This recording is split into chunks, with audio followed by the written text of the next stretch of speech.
Trump اور ان کے وزیر جنگ پیٹ ہیگسیٹ مسلسل یہ دعویٰ کر رہے ہیں کہ ایران کی فوج مکمل طور پر تباہ ہو گئی ہے، مگر اب رپورٹس کے مطابق خود ٹرمپ انتظامیہ کے اندر ان دعووں اور اندازوں پر سوالات اٹھنے لگے ہیں۔ اس حوالے سے امریکی میگزین دی اٹلانٹک کے مطابق امریکہ کے نائب صدر جے ڈی وینس نے کئی دفعہ بند کمرہ اجلاسوں میں امریکہ کی وزارت جنگ یعنی پینٹاگون کی جانب سے ایران جنگ کی صورتحال کو بیان کرنے کے انداز پر سوال اٹھایا ہے، اور یہ سوال بھی اٹھایا ہے کہ کیا پینٹاگون نے امریکی میزائل اسٹاکس میں ہونے والی شدید کمی کو کم ظاہر کیا۔ ٹرمپ انتظامیہ کے 2 سینئر اہلکاروں کے مطابق نائب صدر جے ڈی وینس نے اس بات پر تشویش کا اظہار کیا ہے کہ پینٹاگون کی طرف سے جنگ کے بارے میں دی گئی معلومات کس حد تک درست ہیں۔ اس کے علاوہ کئی باخبر افراد کے مطابق جے ڈی وینس نے صدر ٹرمپ کے ساتھ ہونے والی بات چیت میں بھی بعض میزائل سسٹمز کی دستیابی پر تشویش ظاہر کی ہے۔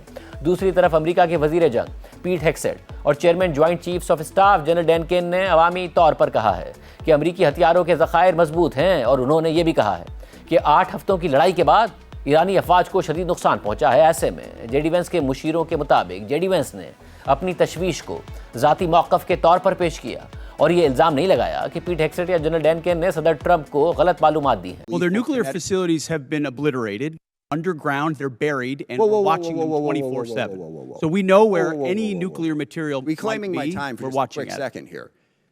We had to start this war, you just said, 60 days ago, because the nuclear weapon was an imminent threat. Now you're saying that it was completely obliterated? They had not given up their nuclear ambitions, and they had a conventional shield of thousands So of missiles. Operation Midnight They're at the Hammer weakest accomplished moment. nothing of substance. It No, you're left us missing- at you're exactly missing the the same point. place we were before.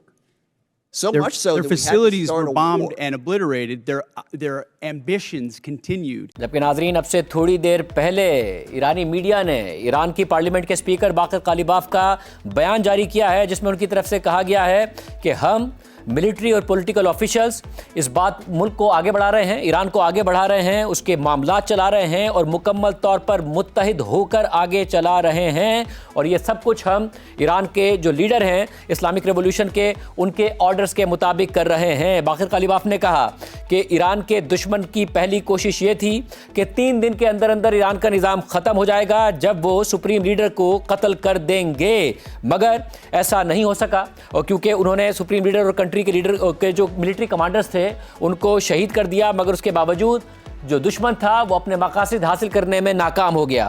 اس کے بعد دشمن نے کوشش کی کہ وہ ایران کو ایک اور وینیزویلا بنا دے، مگر اس کام میں بھی دشمن ناکام ہو گیا۔ پھر قالیباف کہتے ہیں کہ اب دشمن ایک نئے فیز میں داخل ہو چکا ہے، اور اس کی حکمت عملی یہ ہے کہ ایران کے اوپر معاشی پریشر ڈالا جائے، ایران کے اندر تقسیم پیدا کی جائے نیول بلاکیڈ کے ذریعے اور میڈیا پروپیگنڈے کے ذریعے، مگر دشمن اس میں بھی ناکام ہوگا، ہمیں اندر سے کمزور نہیں کر پائے گا، کیونکہ جو ایران کے عوام ہیں وہ جو دشمن کے عزائم ہیں انہیں ناکام بنا دیں گے۔ یعنی صدر ٹرمپ کی طرف سے سخت بیان سامنے آیا ہے تو ایران کی طرف سے بھی سخت بیان کا سخت جواب ناظرین سامنے آیا ہے۔